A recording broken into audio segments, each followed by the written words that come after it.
So the return of expensive promo packs is back, and it has been dropping the market a bit. And in the last 24 hours, we've seen lots of movements, there'll be loads of investments. So in today's video, we are going to be going through all of that.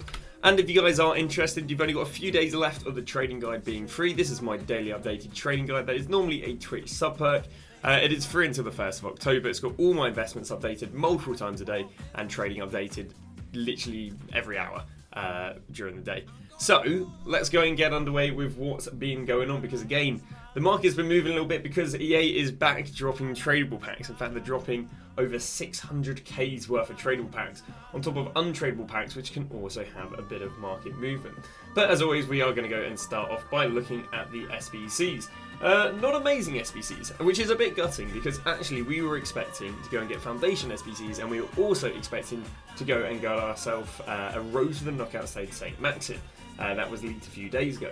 Now, the reason we expected to go and get ourselves foundation SBCs and road to knockout stage St. Maxim is because that's exactly what we got last year.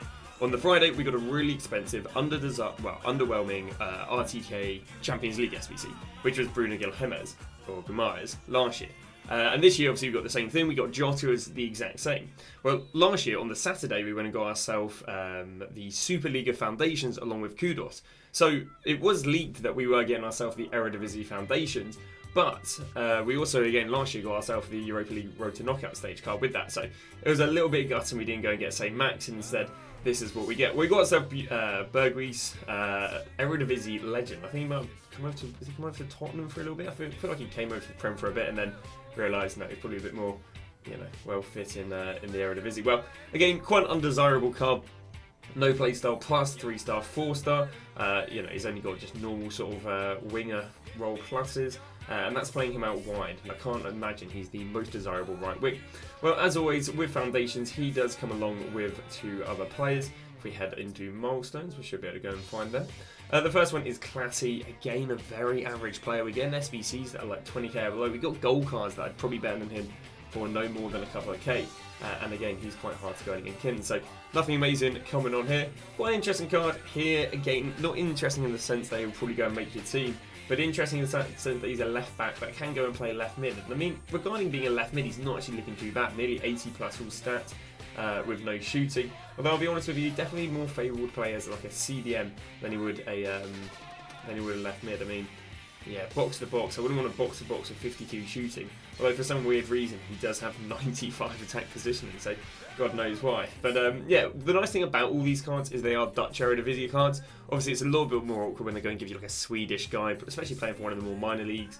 At least what they've done here is they have picked the 3 biggest teams and given you Dutch Eredivisie. So in all credit to EA, that is not bad, but it's all kind of a bit irrelevant. Other than that, again, it wasn't an overly busy day with SBCs, but I did actually notice this. Now, don't get me wrong, right? This isn't exactly, the reason you wake up in the morning for a Prime Silver Players upgrade. But basically, because we got ourselves an Evo, which we'll talk about in a second, EA gave us this, which you can complete once every day, or hopefully it's not once a week even. And what you can basically do is you are going to go and trade in. And again, it's not quite as good as the ones we get at the end of the game. You trade in 11 players, 3 being rare, and basically you're going to go and get yourself back 12 players, 6 being rare.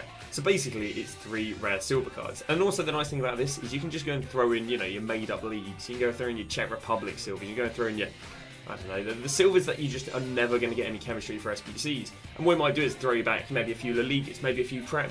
Maybe you go and get someone who's good for an Evo. So probably worth doing that. Just, again, it's not going to go make you any money, but what it can do is definitely help when you need players for SBCs and so on. So they did that for silvers, they did that for bronze. Because I mean, some of these bronzes can end up getting expensive. They're like Premier League bronze goalkeepers are like can go from about 1 to 2k. So yeah, can definitely be very useful for helping you with SBCs. So they're the SBCs, nothing too amazing. What is pretty amazing though is the evolutions. Now we got ourselves the evolution of, and it's the first one we've had so far, the glow up. It's classic. It's classic evolution. It's taking a bronze or silver card to probably a 700 coin gold card. It's absolutely insane. But no, this Evo, joking aside, can actually be put in some really, really nice combinations. We're starting to get these Evos that just fit into like 20 players. I mean, again, it's a bit extreme, but look at this Chowdhury, okay? 87 pace, 63 shooting, obviously, 80 passing, 84 dribbling, 85 defending, 86 physical. He's then got box-to-box playstyle plus, or position plus plus. Sorry, he's got box to box plus, holding CDM plus plus, falls back plus plus. Again, 87 rated, 87 pace fullback. I don't know if I'd be as keen on that. And then he's got loads and loads of minor plays. So he's got relentless, which is lovely for a box to box. He's got intercept, that's lovely for a fullback. I mean, incisive pass definitely can't hurt, and first touch can't hurt there. So they're already making some crazy cards. Don't get me wrong though, you're having to put them through hoops and hoops and hoops. I mean, are we having to scroll? Not quite having to scroll, but 1, 2, 3, 4, 5, and you're paying 50k for him. It's just, you know, it's quite nice just to have players like that. Well, even if you don't want to go and put players through that, you've got a few cards. There's kind of a few options, because it would only increase the pace to a maximum of 84, but you could put players above 84 pace that just won't receive any pace boost. The alternative thing was just go and pick someone who's really high rated. Go and pick someone who's really high pace, and they'll just go and upgrade their other stats. The only problem is, like, you know, you look at the ratio, and, you know, I guess it's cool that it's upgrading from silver, but there's got to be countless gold cards, you know. There's got to be countless gold cards. If I go and load up someone like Matteson, or go and load up someone like Yadugi, that's the only worry I have with these cards is, you know, it's nice, especially for you guys who are going for your one teams, you know, maybe you've got a, I don't know, you've got a Salford team or whatever, and you want to go and upgrade your Salford silver to being really good. But the reality is, I'm not quite sure if these cards are really getting upgraded anything more than a, you know, than like a 700 coin gold card. There are a few nice cards though. I quite like Batcham or Butchernan. Butcher by name, butcher by nature. But yeah, so it could be quite nice. Obviously, Dumfries not exactly the fastest fullback in the world, so nice little strong there to Turam. Yet again, a lot of the most popular players are extinct on the market. Best way to go and win these cards, or the best time to go and win these cards, is going to be whenever there's Electrum tradable packs being open. Squad battles right now, for example, wouldn't be a bad bet. If you want to go and find a bunch of the like extinct right backs and go and track them, maybe they go extinct down to 3k, you go and buy loads of them, and then obviously later in the day they will go back up to 5k. So yeah, we got ourselves Butcham right there, we got ourselves Weyer, we had ourselves a Rahio. But yeah, I was checking out some of the players, and I was a little bit worried, but in all fairness, Buchanan does actually end up with a better card than Abdelhamid. So that's kind of what I was comparing. I was comparing, well, are these cards evoed even better than the cheap gold cards that are just fast anyway? And yeah, I would say slightly better, but I don't know if there is really too much in it. So that was the Evo. The Evo didn't do too much, but what I'd say to the market, but what I'd say did do a lot to the market was the return of tradable packs. Now, yesterday we expected kind of what we got, on Friday we got what we expected yesterday. So last year on the Friday, the Road to Knockout stage release, we got promo packs hour after hour after hour. They dropped 25s, they dropped like 35s, they dropped 50s, they dropped lots of tradable packs. And what happened was the expensive players didn't really rise. Sorry, the expensive players didn't drop and they rose a little bit. And the cheap players just dropped all through Friday and they dropped through to Saturday. Well, like I said in yesterday's video, they didn't drop these promo packs, which was really weird because, you know, it's very anti-EA to not go and try and capitalise on a promo on Friday, especially, you know, the full release of the game. Well, again, yeah, they literally yesterday dropped something like this, where it was literally just an untradeable 80k pack. It wasn't adding anything to the market. In theory, maybe it was taking away some coins if people were using their coins on them, but more likely than not, people probably weren't using their coins on them. And as a result, the market just rose, even cheap players, which was a surprise. But, and again, I said, well, what's going to happen is the market's going to rise from Saturday all the way through to Tuesday, as long as one of two conditions. The two conditions were EA don't ramp up the promo packs, which is what they did, or Squad Battles doesn't have a kind of an effect on the market, you know, anything too crazy. And I'd say, sadly, that's kind of what they did do. As in yesterday, they dropped this 50k packs right here. They dropped the 45k packs right there, and they dropped the 25k packs right there. Again, tradable. So in total, we basically went from getting, I think, no new promo packs that are tradable yesterday to yesterday getting over 600k's worth of promo packs. The amount of coins in the promo packs is kind of irrelevant. It's more so that they drop these 50k's, because 50k's, 100k's, 125k's, these are very, very appetizing packs to open with coins, open with FIFA points. Obviously, they're like a staple, they're a pillar when it comes to opening packs. Whereas these packs, they could probably release like loads of these, but no one's really ever that interested in a prime gold player pack. No one's ever interested in a 25k pack, because, you know, it's the 50k's, the 100s, the 125s is what people really care about. And as a result of these coming out, it did go and drop the market, but it did go and drop the market like we expected. Expensive cards, I said, don't sell them. You know, anything over 100k, even anything over 50k, don't go and sell it, because do you know what? In the end of the day, it's only 4 50k packs, and if they dropped it yesterday, these 450k packs would be added to a compilation of loads of other packs, people storing packs, and that's probably why the market would have crashed on a Friday. But because they're now releasing these on the Saturday, you don't have everyone opening packs on top of these 50k packs, because why would people save packs for the Saturday? So you only really had these. So what this means is the stuff that's harder to pack, stuff that's over 100k, Team of the Weeks, Icons, Heroes, you're not really going to see any drop of them because, again, it's only 450k packs. It's not unlimited, it's not lightning rounds, it's not 100,000 and whenever they expire, they expire. And, you know, this, to an extent, occurred. So we can see before the promo packs came out, Griezmann was 109k. After the promo packs came out, he did get down to, and again, we're talking if you're playing FIFA at 4 o'clock in the morning here, he got down to about 105. So it wasn't worth selling Griezmann and buying him back because, again, he just didn't drop enough. It's only if you were to like sell him at the absolute peak, buy him at the absolute low. And even if you sell him at the absolute peak and buy him at the absolute low, you save about 4k by selling and buying. And then you're having to play FIFA at 4 o'clock in the morning. Yeah, no thanks. But yeah, we can see here with a ratio, again, before 6 PM. I mean, before 6 PM, these cards were down a little bit anyway. But 96k, did get down there to 90k. Again, just wouldn't have been worth your time. You saved like 2k. Frankie de Jong, again, 84k. Did get down there to 77k. Just wouldn't have been worth your time, really. Foden, 122, did get down there to 117, again just expensive enough where it wasn't worth your time. And funny enough, Saliba before the packs was 230, after the packs ended up literally being the same price. So again, and the reason this occurs is because people just aren't packing these cards. If anything, people pack the cheaper stuff and they go and buy these cards. So these are following the agenda of market rising till Tuesday, even if 50k packs. Now the cheaper stuff, on the other hand, was a lot easier to pack, and because it was a lot easier to pack, my recommendations was, if the cards haven't already dropped 5%, go and sell them, and then look at win them back on bids in an hour. Look at, maybe look at 8 PM, 10 PM, that can sometimes be the cheapest stock. And that is basically what went and occurred. So we can see that Camavinga right here was about 18k, and he did go and drop down there to 15k. So it wasn't really the end of the world, down 3k, but it was worth selling to buy back, basically. So you can see right there, you would have sold him for 18.5, you could have bought him back down at 15, and he's still 15 right now, and you would have made like 1 or 2k. So some would argue it's not really worth your time because the hassle in selling is the hassle in buying, but there was a play. And again, you probably could have won them on bids. I did see a lot of people winning cheap bids yesterday, which again, there would have been a bit of money on. Regarding what's going to happen with these cards going into squad battles, as I said, I think if anything, maybe the market drops for about 5-10 minutes for squad battles and then rebounds. What happened last week when the game was out, the market actually dropped for hours after hours after hours, but that's a really, really irregular trend to happen with rewards. As I say, what happened with Division Rivals is kind of what I expect to happen with squad battles. Not with that the market crashed between 6 PM yesterday through to early morning this morning. Again, some cards did drop, but we didn't see the sort of drops where cards dropped like 30% between the Wednesday and Thursday's Division Rival Awards. We see maybe the market drop like 5-10% between yesterday, 6 PM, and this morning. And that's it. If anything, I think the market might drop for about 5-10 minutes, and then it should just become more expensive than it was previously, hopefully following the agenda that the market should rise going into Tuesday. But once again, this is kind of the drop we did expect to go and see on the Friday, where big tradable promo packs came out, and these cards did go and drop as a result because of, because of them being really, really easy to go and get packed. We then head over to something like in Cuckoo. It's the exact same trend here. 20k drops all the way down there to 16.5k.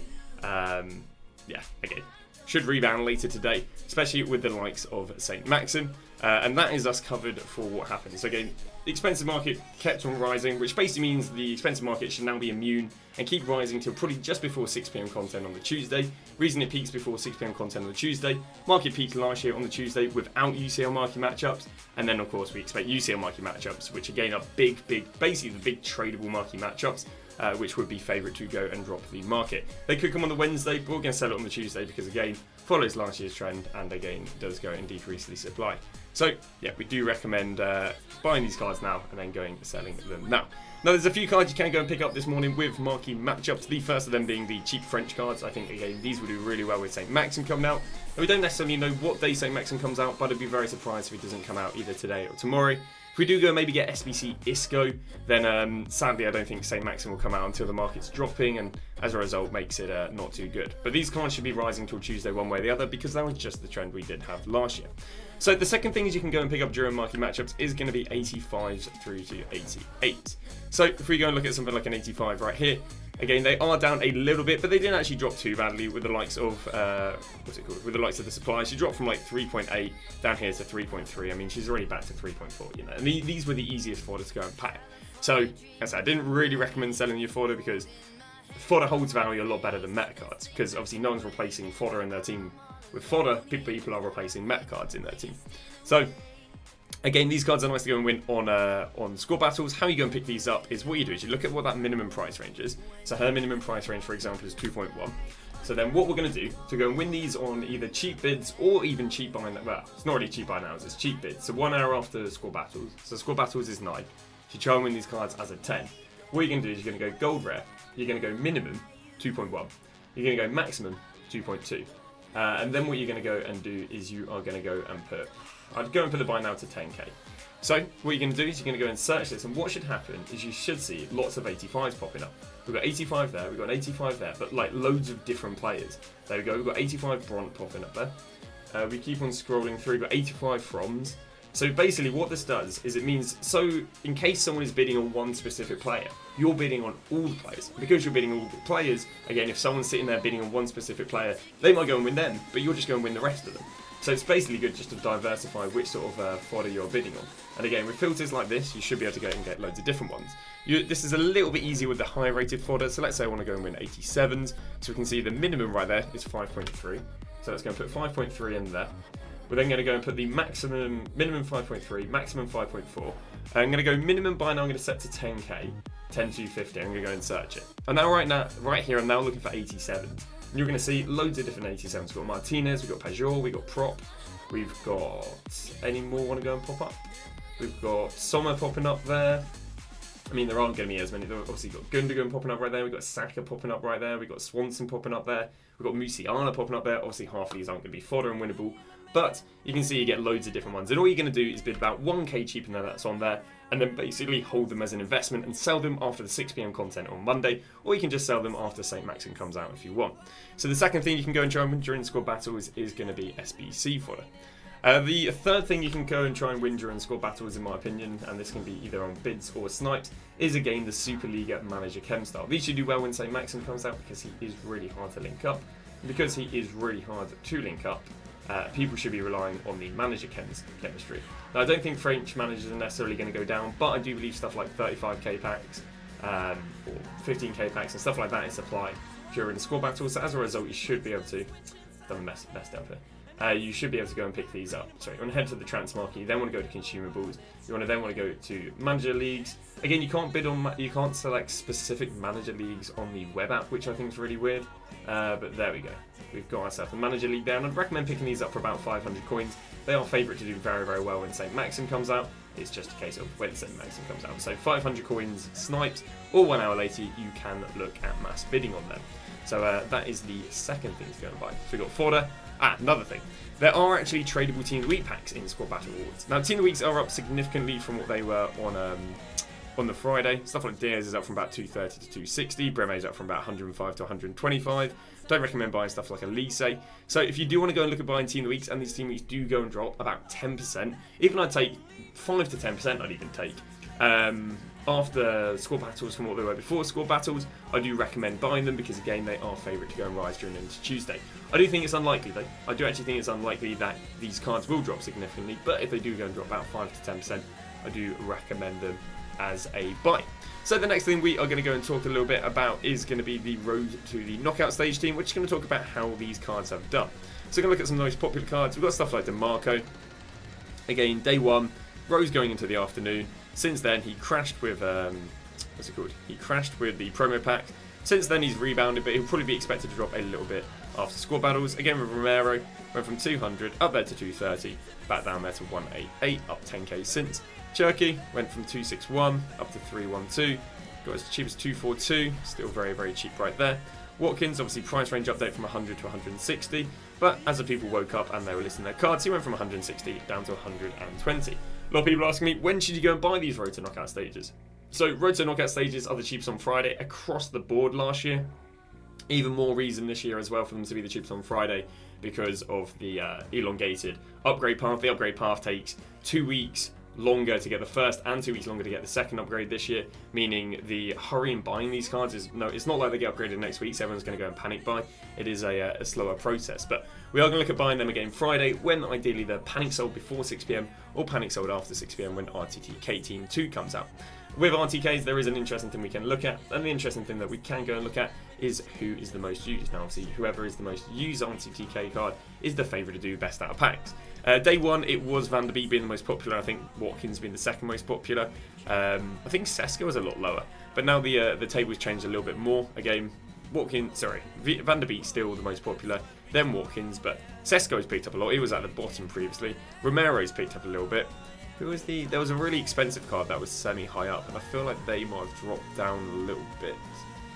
It was like one of these guys. I mean, Bellingham's at the bottom because he's a 2.7 million coin promo card. Frimpong's at the bottom because he's a 750k promo card. I'm trying to work out who the expensive player was. I think it might have been Cherky. I think Cherky was a bit higher, but now he's dropped down because he's just a lot more expensive. Pina being the most demanded expensive card, which is quite an interesting observation. But yeah, so what we're doing is we'll just be using this table on the Friday, seeing whoever's the most used and getting them as an investment.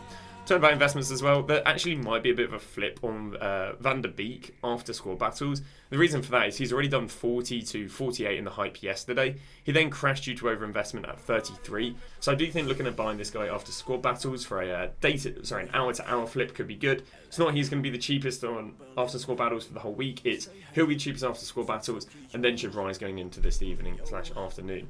So yeah, Van der Beek right there should be a nice little pickup. And again, we'll be looking at just tracking him and buying him whenever he stops dropping after squad battles. Now we're going to move on to is a little bit of pre-team of the week. So all investments for pre-team of the week are as always in the guide, but let me just walk you through who played well on the Saturday and should get team of the week. Martinez got himself 2-goal contribution, should be quite good. Again, we do sell these all in the pre-hype. We don't hold on to them until they go out of packs. We don't really even gamble on the league team of the week. So we just go and sell them on the Tuesday afternoon even in the pre-hype. But yeah, Martinez 2 goals, favourite to go and get him. McNeil got himself 2-goal contribution, literally discard, English left mid and left wing, quite good for SBCs. We then had Trossard, got himself 2 assists, should be quite decent height going out of packs right there. Then head over to Cole Palmer, don't even need to say much about him. Cole Palmer about 7.5k, should have really good pre-team of the week hype. Obviously you can see right there that insane spike up to 12k, and 7.5k is what we want to go and pick him up. And finally we've got Vlahovic, who got himself, I think, 2 to 3 goals. And then we got Mbolo with 2 assists. And then we have women's football, right? Now, what do I mean by that? Well, the score lines in some of these women football games are absolutely insane. I think it was the other day that Olympic Lyon won their game 6-0. Well, if I scroll all the way down here, and again, you've got to go an absolute age. Barcelona women beat Granada women 10-1. So I would have a team of the week from this game, but I'll let you take in who on earth is going to go and get the team of the week there, right? Because if I look at Hansen got, I mean, it's 10-1 in the end of the day. You know, like half the team could get a team week. Hansen got a assist there, then she's got a goal there, and that's it. So Hansen got 2 assists and a goal. We then have Putellas, who got an assist there, a goal there. What else did she go and get? And then another goal there. So Putellas got 2 goals and an assist. We then got Pajor. Pajor got herself a goal there, a goal there. Anything else? No, Pajor got 2 goals. I think Bonmati probably did a bit, didn't she? Patella's there, Hansen, Pajor, Ruffalo. No, Bonmati got a goal and an assist. So, yeah, any takers for who on earth is going to go and get a team. And this happens with a lot of the women's games. There's just, the teams seem to be so one-sided. But at least they got 1 goal. But that is going to basically wrap it up. I'll quickly show you the squad as well, because we've got a bit of a squad update, because we indeed do play FIFA with a horseshoe where the sun does not shine, and managed to pack myself Nico Williams. So yeah, team's looking very, very nice. Decided to go and buy myself a Lorente, because I realise I don't like Alex Garcia because he doesn't have Relentless, and I do a lot of second man pressing. So I've made sure that when I buy my players, I'm making sure, again, a lot of the midfielders at least go and have Relentless, but that is what the team is looking like. Konate is absolutely solid, can recommend him enough. Lorente is great fun in the midfield, Nico Williams is great. But yeah, really, really happy with how the team is looking, and obviously we've got still got loads of upgrade SBCs to go and get more. Regarding trading as well, just doing a lot of icon and shadow trading. There's a few icons we bought. Angaro bought about 150. Lampard we bought yesterday at 220. Sucre we bought yesterday at 150. So some nice flips there, and then loads and loads of gold cards with shadow. But when they do sell off, it does remove the shadow. As I will be live all the way from 8 in the morning through to 6:30. Thank you very much for watching, and we'll see you guys tomorrow with a brand new video.